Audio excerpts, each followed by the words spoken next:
Hello, planet Earth. Welcome back to my YouTube channel. We're at IDK. My BFF Jill, 730. I'm Personnel Young, wishing you warm salutations and congratulations. You've made your way to the Buffington Post. Today, we're taking a break from Buffy, and it's time to review Episode 6 of Game of Thrones Season 5. That's right, we're already over halfway through. It's Unbowed, Unbent, Unbroken. And there's an opening credit sequence, but you stay here, planet Earth. You watch. My dreams are all dead and buried. Sometimes I wish the sun would just explode. When God comes and calls me to his kingdom, I'll take all your sons of bitches when I go. Let her blow. My turn. Hey man, let me drive that thing. Come on. Touch the tram.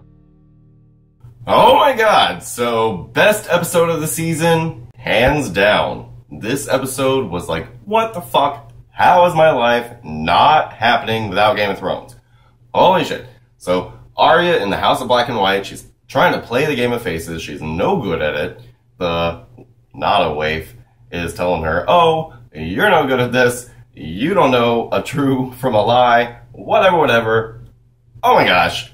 All this great stuff going on with Arya. They took her down. Oh, wait. First, when she told that little girl that her dad loved her and the lie, and she actually turned out to be good at lying. Holy shit.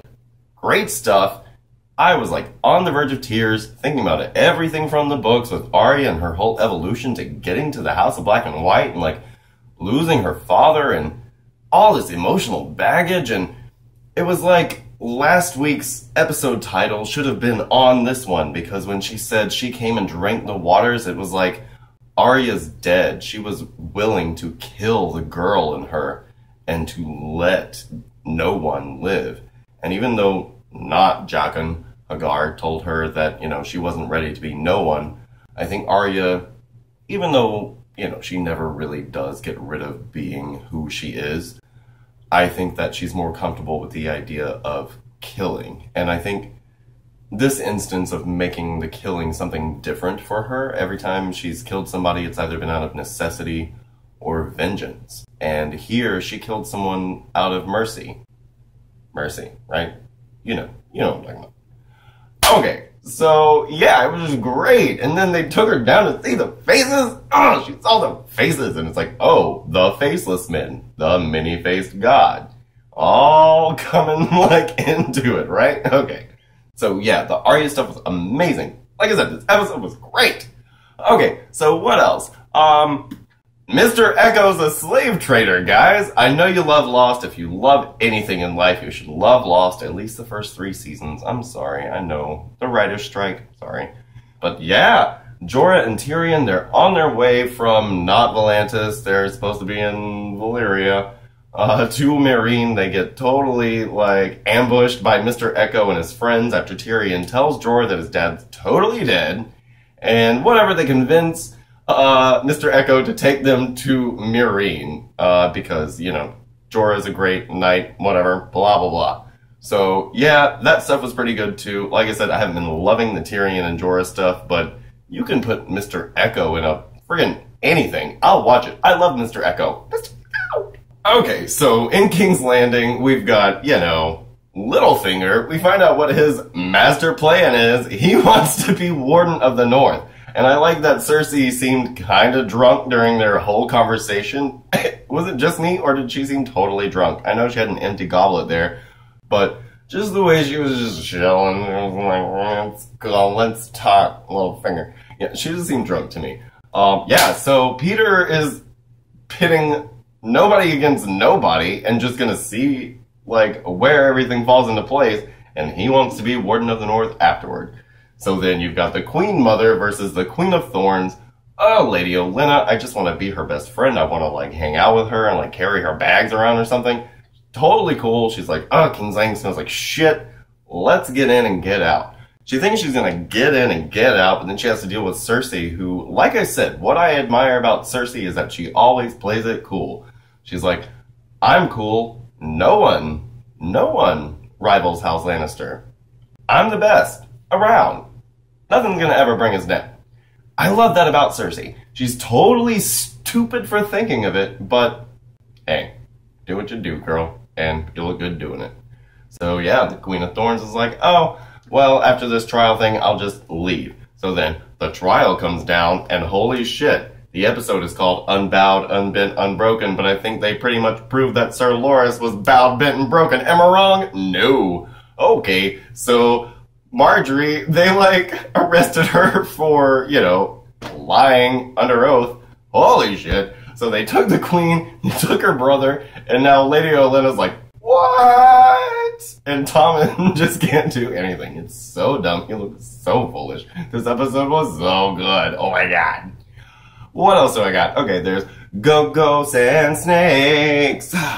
Dun, dun, dun. What did they do to the Sand Snakes, guys? Yeah. So basically, a lot of sand and the sand snakes have been reduced to Rita and the putties. This, I'm not going to talk too long about this because it's just going to be me hating. I liked Jaime and Bronn. I think they were funny. I really enjoyed them. The rest of Dorne can just go to hell in a handbasket. I don't like the way the Dornish women are being treated. The Dornish women are supposed to be very strong and blah, blah, blah, independent ladies, etc., etc. And these sand snakes just look like Power Ranger villains. So, next, Sansa. So, Sansa gets the dye washed out of her hair by Miranda, who's trying to totally fuck with her. And then Sansa says, "You can't fuck with me." And then it's time for Sansa's wedding. Now, when Sansa was walking up and reached the heart tree, it started raining really violently outside, and it stopped right after the episode. So, yeah, it was really foreboding when Sansa got married, and I was convinced that nothing was going to happen to Sansa. I was totally convinced that everything was going to be fine, and then, Ramsay raped Sansa. Is how that went down. This is the best episode of the season. Right here, right now, I'm telling you, so far, this is the best thing we've seen. I don't need dragons. I don't need the wall. I don't need anything but the craziness of episode 6, Unbowed, Unbent, Unbroken. You can take all the Dorne stuff and shove it up your wherever you want to stick it. But I like this episode other than that. And I'm Preston L. Young. You can have a great day today if you come to the Buffington Post and check out my other videos. I've got Buffy the Vampire Slayer reviews, Angel and Faith reviews, Buffy discussions on the other Slayers, my weekly Game of Thrones episode reviews, and more. You can come back anytime. Like I said, I hope you're having a great 2015 so far, and we'll see you next time.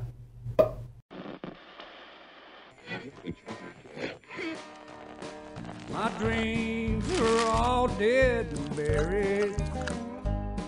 Sometimes I wish the sun would just explode. When God comes and calls me to his kingdom, I'll take all your sons of bitches when I go. Let her blow. My turn.